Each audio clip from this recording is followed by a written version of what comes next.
Shalom saudara, shalom, haleluya.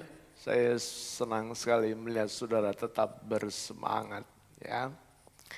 Saudara, tema kita firman Tuhan di bulan Agustus ini berbicara tentang keluarga yang dimerdekakan. Nah saudara, apa yang melatar belakangi gereja mengambil tema ini?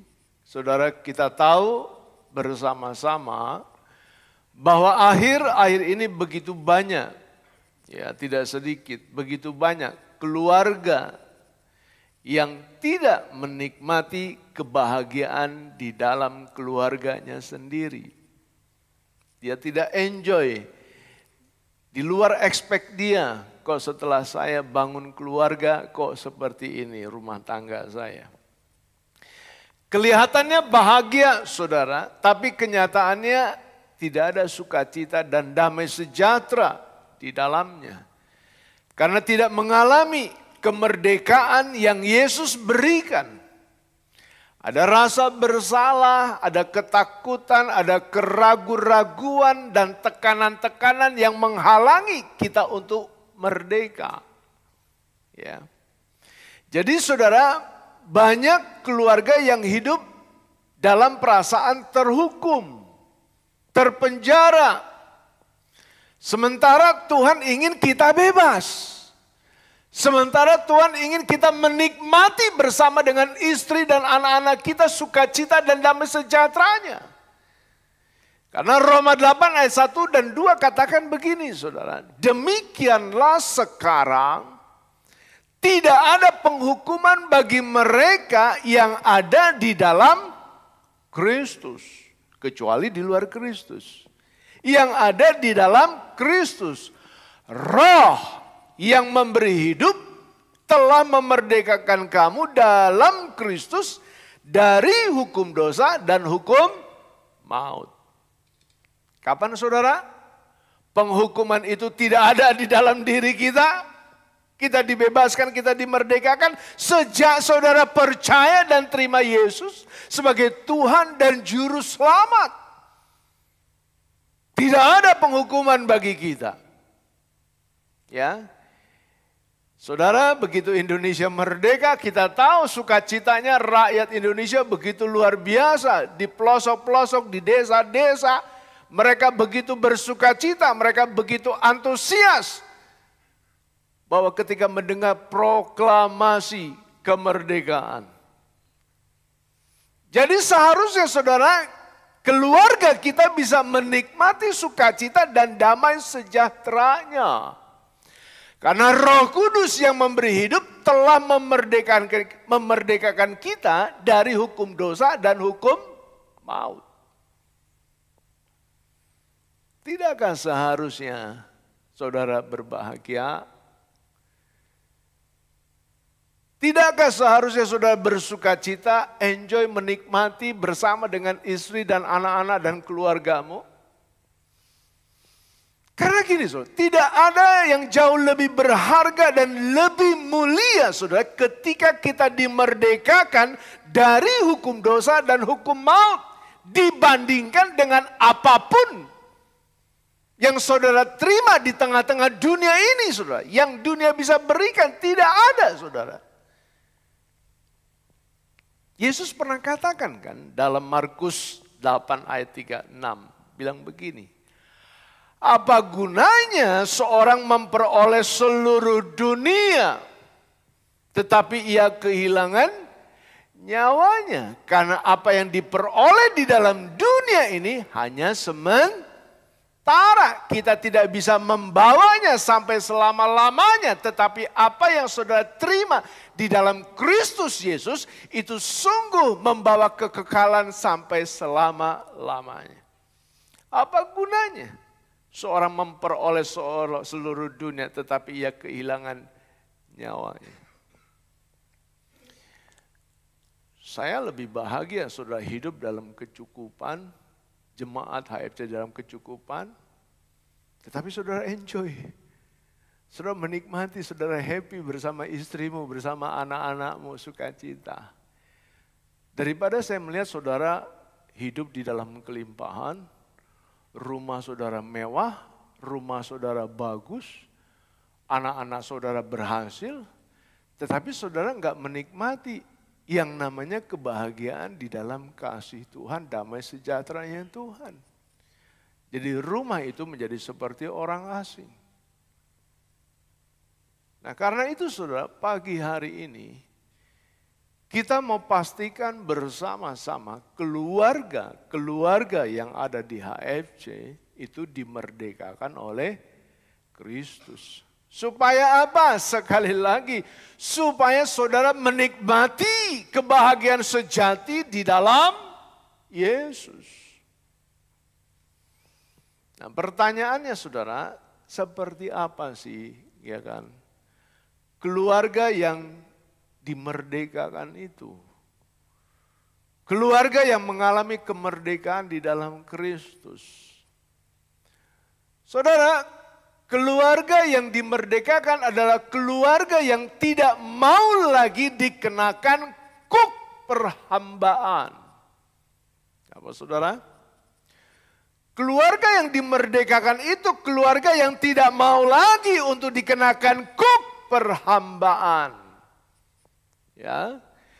Galatia 5 ayat 1 katakan begini. Supaya kita sungguh-sungguh merdeka. Ya. Jadi supaya saudara sungguh-sungguh merdeka. Jadi ada orang yang merdeka. Ya, tetapi tidak sungguh-sungguh merdeka. Karena masih terpenjara, karena masih terbebani, karena masih terikat. Oleh karena itu firman Tuhan katakan supaya kita sungguh-sungguh merdeka, Kristus telah memerdekakan kita.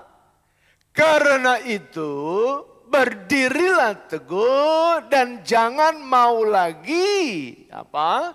Jangan mau lagi dikenakan kuk perhambaan. Apa saudara? Jangan mau lagi dikenakan kuk perhambaan. Itu yang pertama. Apa itu kuk? Ya kan? Kuk itu adalah alat kayu yang dipasang pada leher 2 ekor lembu. Silakan tampilkan. Ya. Supaya bisa menarik beban yang mereka bawa. Nah, saudara, ini melambangkan beban yang mengikat, sesuatu yang memperbudak, sesuatu yang membatasi keterbukaan dalam keluarga, kejujuran dalam keluarga. Jadi artinya ada banyak keluarga-keluarga yang tidak terbuka, ada banyak keluarga-keluarga yang tidak jujur satu sama lain. Sehingga akibatnya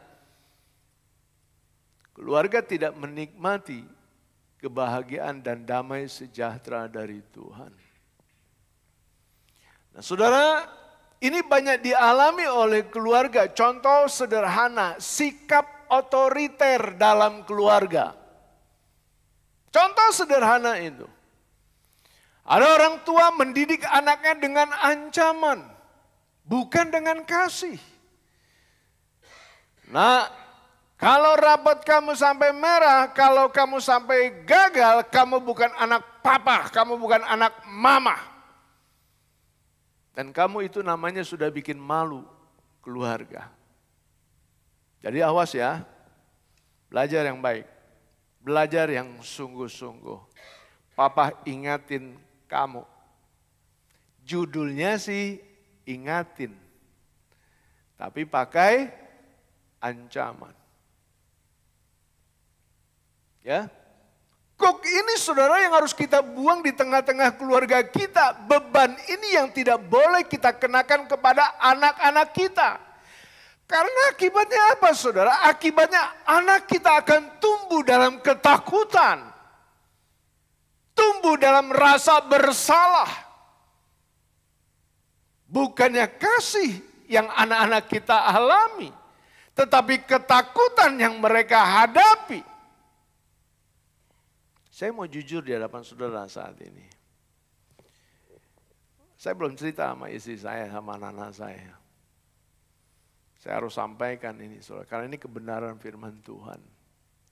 Saya waktu sekolah SMEA itu di Jakarta, orang tua saya di kampung, di Rengas Dengklok. Ya, waktu bagi rapot, ya ada merahnya, saudara. Ada merahnya, saya ketakutan kan, saya sudah membayangkan bagaimana ketika saya nanti kasih lihat rapot ke orang tua saya, ya pasti papa marah, mama itu kecewa. Sekolah jauh-jauh di Jakarta, tapi hasilnya seperti ini. Saya sudah membayangkan tuh, sudah mereka-reka bagaimana saya dimarahi oleh orang tua saya. Ya, lalu saudara, apa yang saya lakukan? Saya sobek sudah rapot itu, saya buang, itu kan bagiannya saya sobek tuh, jadi masih saya salin lagi. Saudara. Nakal saya. Saya harus jujur dan saya sudah minta ampun sama Tuhan. Karena apa? Karena saya sudah mereka-reka, karena saya sudah membayangkan bagaimana ketika saya menghadapi orang tua yang seperti itu. Orang tua yang boleh dikatakan, wah harus belajar ya. Mama nih nyari duit nih, kaki jadi kepala, kepala jadi kaki. Istilahnya seperti, kamu harus sekolah yang benar ya. Akibatnya begitu, anak tumbuh dalam ketakutan dan tumbuh dalam rasa bersalah, saudara. Bukannya kasih yang anak-anak kita alami, tapi ketakutan. Bukankah 1 Yohanes 4 ayat 18 berkata begini, ya kan? Di dalam kasih tidak ada ketakutan. Kasih yang sempurna melenyapkan ketakutan, sebab ketakutan mengandung hukuman, dan barang siapa takut, ia tidak sempurna di dalam kasih. Suami bisa otoriter nggak? Bisa. Istri bisa punya sikap otoriter nggak? Bisa. Suami menindas istrinya, istri lebih dominan karena merasa diri paling benar. Anak-anak juga dipaksa untuk mengikuti kehendak orang tuanya tanpa membicarakan lebih dulu, sepertinya tidak ada kebebasan untuk memilih. Ini dialami oleh orang-orang yang memang tiap minggu ke gereja. Anak bisa otoriter nggak? Bisa. Apalagi kalau anak-anak sudah bisa membiayai keluarganya. Apalagi kalau anak-anak sudah bisa menghidupi orang tuanya, papa mamanya. Orang tua bisa jadi babysitter. Anak-anak bisa jadi raja atau ratu. Dan ini yang dialami, saudara. Akibatnya apa, saudara? Keluarga itu mengalami apa? Kehilangan kemerdekaan. Hubungan penuh dengan kepura-puraan. Komunikasi menjadi rusak. Suasana di rumah sudah tidak nyaman lagi, tidak akrab lagi. Karena apa? Karena ego. Karena ego manusia itu yang lebih dominan. Itu contoh yang satu. Contoh berikutnya, apalagi yang biasa dikenakan dalam keluarga? Cara berpikir yang salah tentang keberhasilan. Ya. Kadang-kadang kita nggak sadari ini, saudara. Cara berpikir yang salah tentang keberhasilan yang dalam kehidupan keluarga-keluarga. Dan itu, saudara, bisa menjadi beban. Bisa menjadi kuk yang seharusnya tidak kita pikul. Karena apa? Karena gini loh, banyak orang berpikir, saudara, keluarga yang berhasil itu adalah keluarga yang uangnya banyak. Ya, keluarga yang sukses itu keluarga yang rumahnya mewah. Keluarga yang sukses itu ketika suaminya punya usaha sukses lancar. Itu tolok ukurnya, saudara. Tolok ukurnya, saudara, yang terjadi. Akhirnya apa, saudara? Akhirnya keluarga itu menjadi terikat pada standar dunia dan mengejar dan lebih fokus kepada dunia ini dibandingkan dengan nilai-nilai kerajaan Allah. Oleh karena itu jangan heran Kalau keluarga-keluarga yang demikian, waktu untuk keluarga, waktu bersama dengan istri, dengan anak-anak itu menjadi sempit. Waktu sama suami, waktu sama istri, waktu dengan anak-anaknya sempit, nggak ada lagi, apalagi waktu sama Tuhan.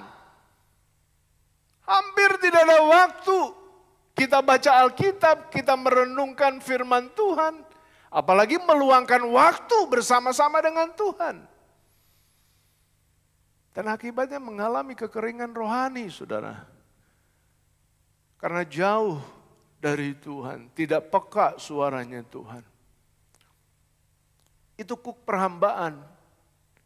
Karena cara berpikir kita yang salah dalam melihat sebuah keberhasilan dalam keluarga. Nah saudara, kesuksesan itu bukan diukur dari banyaknya harta yang kita miliki. Silakan ditampilkan. Ya.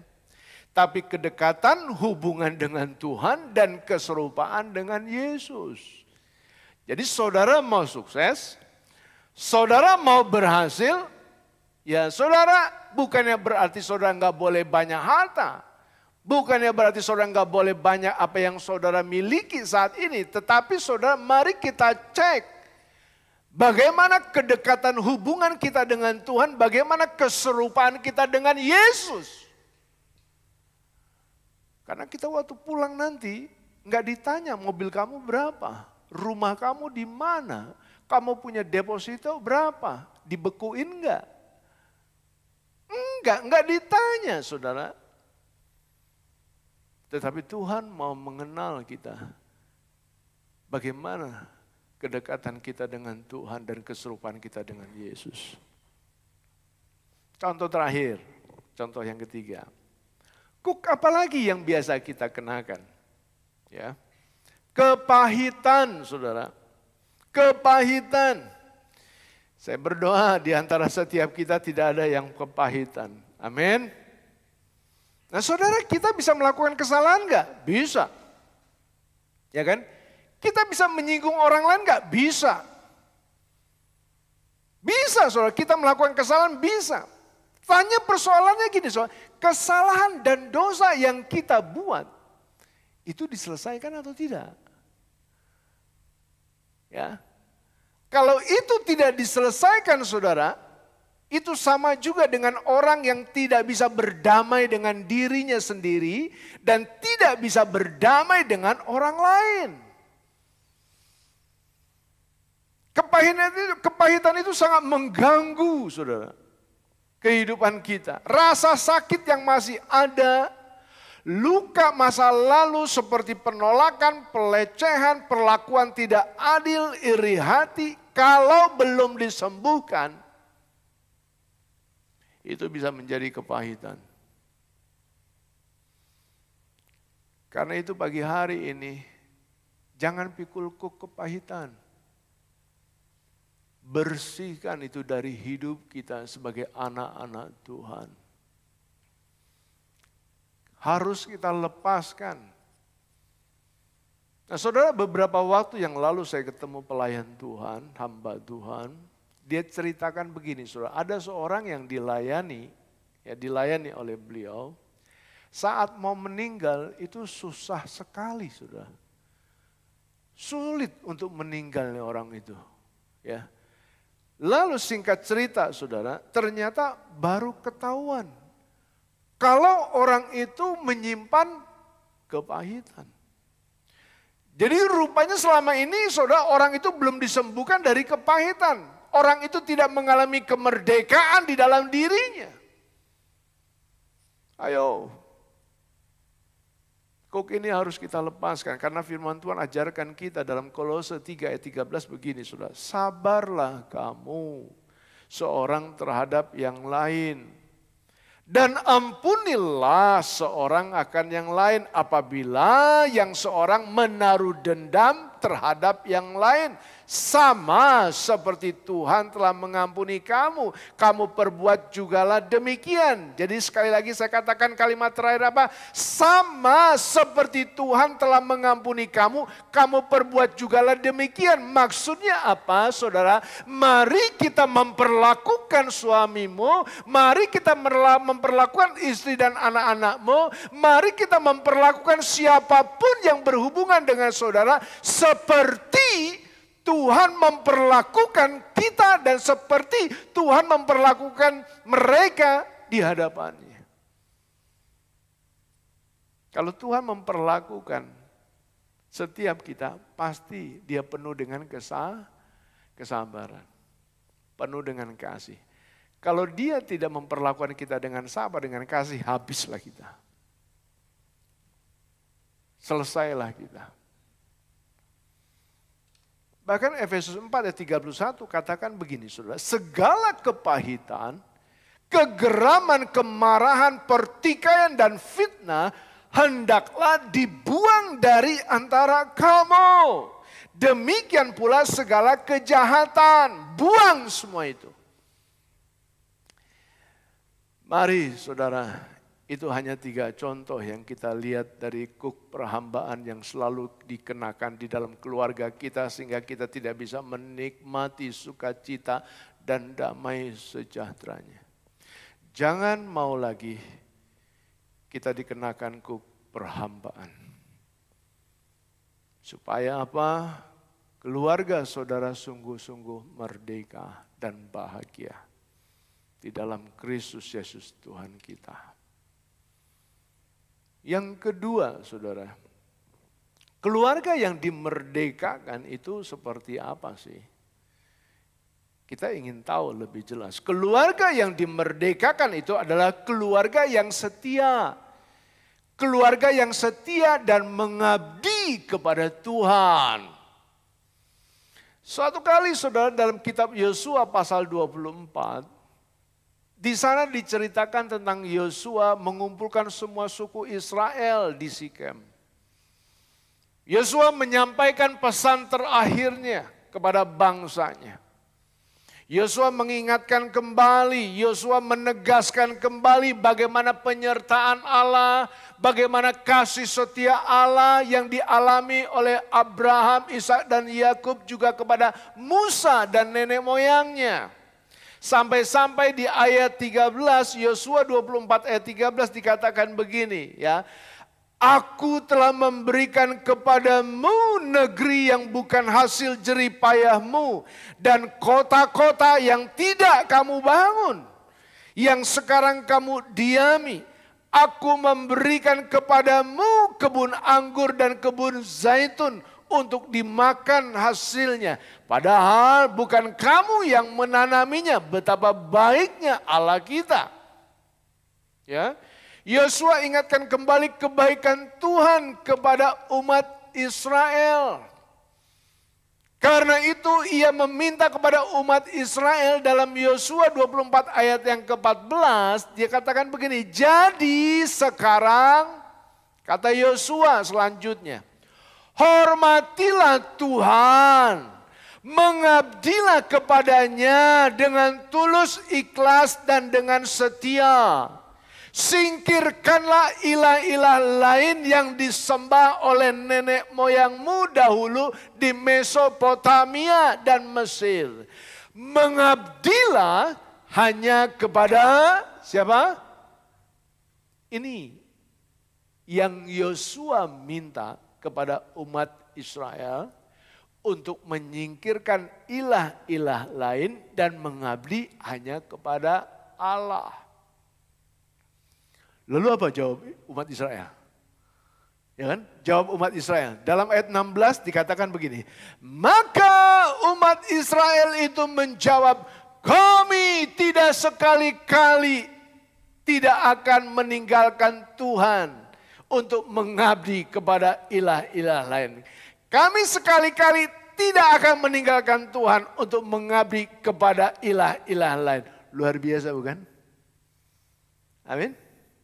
Luar biasa bukan jawaban umat Israel, mereka katakan apa? Sekali-kali tidak akan meninggalkan Tuhan untuk mengabdi ya kepada ilah-ilah lain.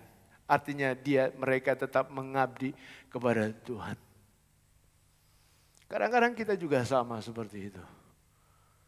Ya, ketika kita diingatkan tentang kebaikan Tuhan, ketika kita diingatkan tentang kasih setia Tuhan, ketika kita diingatkan tentang berkat-berkat Tuhan yang telah kita terima, rasa-rasanya kita ingin tinggal di rumah Tuhan, kita ingin melayani Tuhan, kita ingin sungguh-sungguh kayaknya mencurahkan dan memberikan secara total kehidupan kita untuk Tuhan. Ya. Kita berapi-api, kita begitu semangat, punya keinginan untuk tetap setia kepada Dia, untuk tetap melayani Dia. Tetapi saudara, apakah itu sungguh-sungguh betul? Lebih dari betul? Apakah betul? Lebih dari betul. Berkomitmen dan tulus. Saudara benar-benar berkomitmen dan tulus mengabdi kepada Tuhan? Halo? Karena Alkitab juga menceritakan setelah Yosua dan para tua-tua meninggal, mereka kembali berpaling kepada ilah-ilah lain. Umat Israel rupanya cuma bisa bicara talk only, tapi tidak sungguh-sungguh berkomitmen dan tulus melakukannya, saudara. Hakim-Hakim 2 ayat 11 sampai 12 ditulis di sana demikian. Lalu orang Israel melakukan apa yang jahat di mata Tuhan dan mereka beribadah kepada para Baal. Mereka meninggalkan Tuhan Allah nenek moyang mereka yang telah membawa mereka keluar dari tanah Mesir. Lalu mengikuti Allah lain dari antara Allah-Allah bangsa, dari antara Allah bangsa-bangsa di sekeliling mereka. Dan sujud menyembah kepadanya. Sehingga mereka apa? Mereka menyakiti hati Tuhan. Mereka menyakiti hati Tuhan. Mereka tidak setia. Mereka sujud dan menyembah kepada ilah-ilah lain. Tetap setiakah saudara? Tetap setiakah keluarga saudara saat ini? Tetap setiakah saudara membawa anak-anakmu ke sekolah minggu? Tetap setiakah saudara mendampingi anak-anak remajamu di CG? Tetap setiakah saudara berada dalam komunitas Holy? Tetap setiakah saudara ada di dalam persekutuan doa Rabu malam? Tetap setiakah saudara beribadah di hari ibadah-ibadah raya? Saudara, jangan kita melewatkan waktu, membuang waktu untuk hal yang sia-sia. Sementara hal yang sungguh-sungguh mulia, hal-hal yang sungguh-sungguh penting, kita tidak melakukannya. Saya berdoa, kita harus memiliki komitmen yang sama. Seperti apa yang Yosua katakan dalam Yosua 24 ayat 15. Yosua katakan apa? Seandainya kamu tidak mau mengabdi kepada Tuhan, ambillah keputusanmu hari ini juga. Kepada siapa kamu mau mengabdi? Kepada ilah-ilah lain yang disembah oleh nenek moyangmu di Mesopotamia dahulu? Atau kepada ilah-ilah orang Amori yang negerinya kamu tempati sekarang? Silahkan. Tetapi kami, ini yang Yosua katakan, saya dan keluarga saya akan mengabdi hanya kepada Tuhan. Oh, pagi hari ini kita mau berkomitmen sama-sama sebagai keluarga yang dimerdekakan oleh Kristus. Kita akan tetap setia dan mengabdi kepada Yesus Kristus Tuhan kita. Yang ketiga, saudara, Keluarga yang dimerdekakan seperti apa sih? Keluarga yang dimerdekakan adalah keluarga yang menghasilkan buah. Saya katakan sekali lagi. Keluarga yang dimerdekakan adalah keluarga yang menghasilkan buah.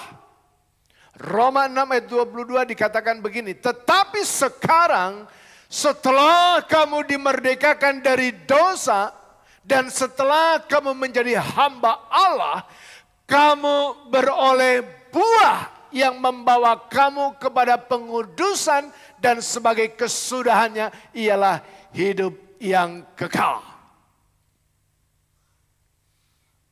Jadi sesuatu yang aneh, sesuatu yang menjadi tanda tanya ketika kita sungguh-sungguh dimerdekakan oleh Kristus Yesus, lalu kita tidak menghasilkan buah. Karena firman Tuhan katakan apa tadi? Ya, kamu beroleh buah. Jadi artinya setiap kita yang dimerdekakan oleh Kristus beroleh buah di dalam hidup kita. Ada buah yang dihasilkan. Karena apa? Karena keluarga-keluarga HFC adalah keluarga-keluarga yang tidak sama lagi. Keluarga-keluarga HFC adalah keluarga-keluarga yang menjalani hidup baru di dalam Kristus. Ada kasih, ada sukacita, ada damai sejahtera, kesabaran, kemurahan, kebaikan, kesetiaan, kelemah lembutan, dan ada penguasaan diri. Saya percaya kita tidak ingin menghasilkan buah seperti ini, silakan. Ada kasih, tapi tidak ada sukacita. Ada damai sejahtera, tapi tidak punya kesabaran. Kita murah hati, kita baik, tapi tidak setia. Tuhan tidak ingin buahnya seperti itu. Atau mungkin gambar berikut kita lihat, atau kita punya kesabaran. Tapi kita tidak murah hati. Kita baik, kita setia, tapi tidak lemah lembut, kasar. Saya percaya, bukan buah itu juga yang Tuhan mau kita hasilkan. Bahkan mungkin begini, di gambar yang keempat. 8-8-nya kita punya, tapi kita tidak punya penguasaan diri. Tidak bisa menguasai hawa nafsu. Nah saudara, kalau seperti itu sama juga dengan kita menghasilkan buah yang sudah dimakan oleh kelelawar. Silakan. Seperti ini saudara. Saudara mau gak dikasih buah seperti ini? Saya percaya tidak ada seorang pun yang mau menerima buah yang seperti ini saudara. Ya. Tuhan mau kita memiliki satu buah, 9 rasa. Secara nyata dalam kehidupan kita, kita menunjukkan perubahan. Perilaku kita berubah, cara pikir kita berubah, karakter kita berubah menjadi bertumbuh, menjadi dewasa, menjadi serupa dengan Kristus Yesus. Dan pada akhirnya keluarga saudara dituntun kepada hidup yang kekal. Dan itulah buah yang kita hasilkan. Mengapa kita harus menghasilkan buah? Mengapa firman Tuhan mengajar kita harus menghasilkan buah? Yohanes 15 ayat 8 katakan begini. Dalam hal inilah Bapakku dipermuliakan. Dalam hal apa? Yaitu jika kamu apa? Berbuah banyak dan dengan demikian kamu adalah murid-muridku. Saudara ingin mempermuliakan Bapa kita di sorga? Saudara ingin sungguh-sungguh mencintai dan mengasihi Yesus Kristus Tuhan kita? Berbuahlah.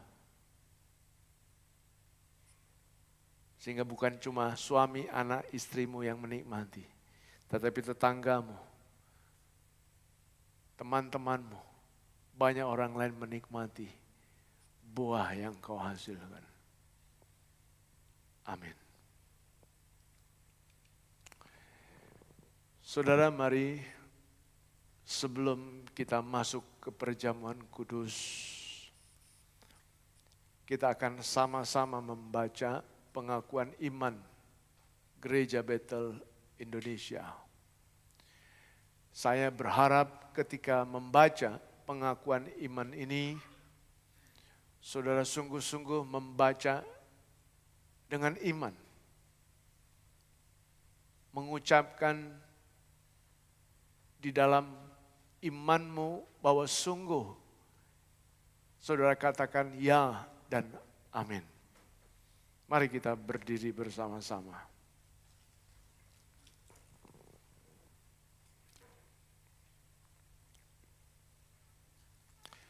Silakan pengakuan iman.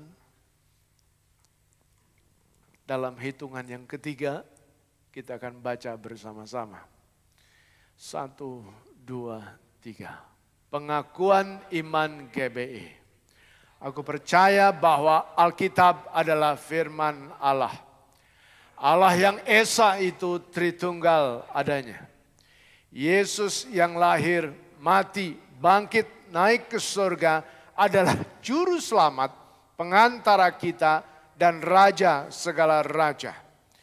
Manusia berdosa harus bertobat dan beriman agar diampuni, dibenarkan dan dilahirkan baru, lalu dibaptis secara selam dan hidup suci. Bahasa roh adalah tanda awal baptisan Roh Kudus. Gereja melakukan perjamuan kudus dan meyakini kesembuhan ilahi. Tuhan Yesus akan datang kembali, ada kebangkitan tubuh, kerajaan 1000 tahun, hukuman kekal dan hidup kekal. Amin. Mari saudara, kita akan mempersiapkan diri kita untuk mengikuti sakramen perjamuan kudus. Silahkan jemaat yang berada di rumah yang mengikuti secara online untuk mempersiapkan roti dan anggurnya. Saudara yang di tempat ini sudah menerima roti dan anggur? Mari kita berdoa bersama-sama. Bapa di sorga, kami bersyukur kepadamu. Karena pagi hari ini kami boleh diperkenankan untuk makan roti dan anggur perjamuan kudus.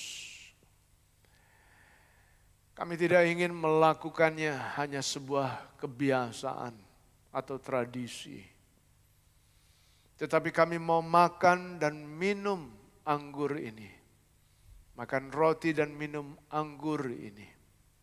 Oleh karena kami sungguh-sungguh menyadari ini adalah sebagai lambang pengorbanan tubuh dan darahmu di atas kayu salib. Yang harus senantiasa kami ingat di dalam kehidupan kami anak-anakmu. Betapa sungguh besarnya kasih Allah kepada dunia ini. Kepada setiap kami yang telah Engkau pilih.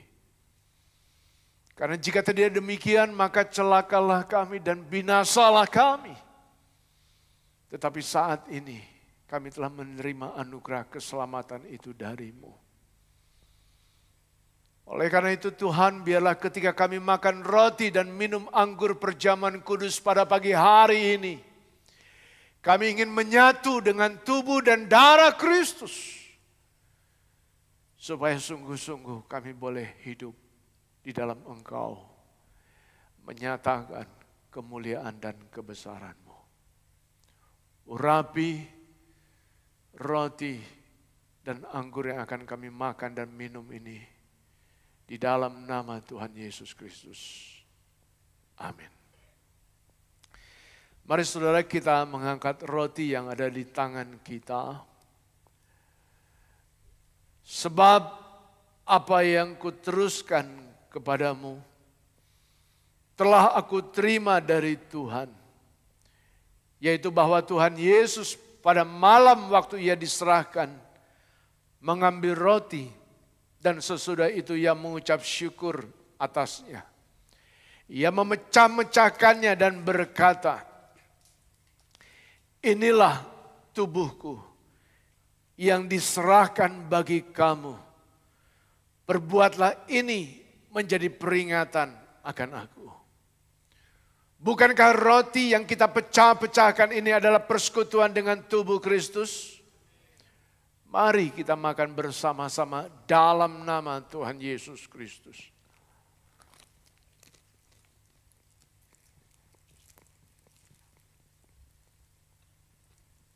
Terima kasih Tuhan. Terima kasih Yesus.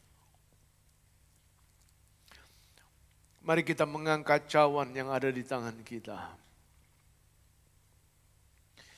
Demikian juga ia mengambil cawan sesudah ia makan. Lalu berkata, cawan ini adalah perjanjian baru yang dimeteraikan oleh darahku. Perbuatlah ini setiap kali kamu meminumnya menjadi peringatan akan aku. Sebab setiap kali kamu makan roti dan minum cawan ini, kamu memberitakan kematian Tuhan sampai ia datang. Bukankah cawan pengucapan syukur yang atasnya kita ucapkan syukur adalah persekutuan dengan darah Kristus? Mari kita minum bersama-sama dalam nama Tuhan Yesus Kristus.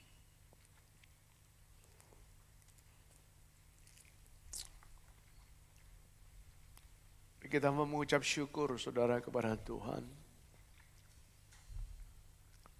Kita mau katakan terima kasih Tuhan. Engkau sungguh baik, kami boleh ada saat ini. Ini adalah anugerah dan kasih-Mu. Biarlah ketika saat ini kami masih boleh ada di dalam kesehatan kami, di dalam kekuatan kami. Kami masih boleh hidup sampai saat ini. Biarlah kami sungguh-sungguh mempergunakan waktu ini dengan bijak. Kami boleh memberikan hidup kami yang terbaik untuk Tuhan. Engkau Yesus Kristus kami imani Engkau akan datang yang kedua kali. Kami tidak tahu kapan waktunya Engkau datang yang kedua kali. Tetapi ajarlah kepada jemaat-Mu di tempat ini untuk selalu senantiasa berjaga-jaga. Untuk senantiasa siap-siap menyambut kedatangan-Mu yang kedua kali. Kami tidak hidup di dalam ketakutan. Kami tidak hidup di dalam keraguan. Kami tidak hidup di dalam kebimbangan. Karena Engkau Allah yang telah melepaskan kami dan memerdekakan kami. Terima kasih Yesus Tuhan. Kami naikkan syukur padamu. Kau Allah yang mulia Yesus Kristus. Terpujilah nama-Mu selamanya. Haleluya, kami naikkan syukur. Haleluya, kami angkat sembah hanya bagi-Mu.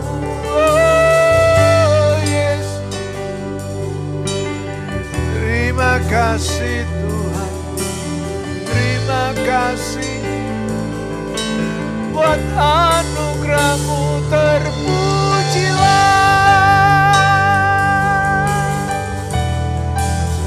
Oh haleluya, terpujilah nama Yesus, nama di atas segala nama. Oh, terpujilah. Terima kasih Tuhan. Terima kasih Bapa, terima kasih.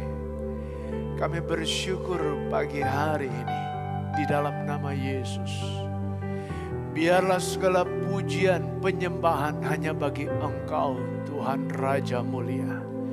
Di dalam nama-Mu Tuhan Yesus, kami bersyukur dan kami berdoa. Amin.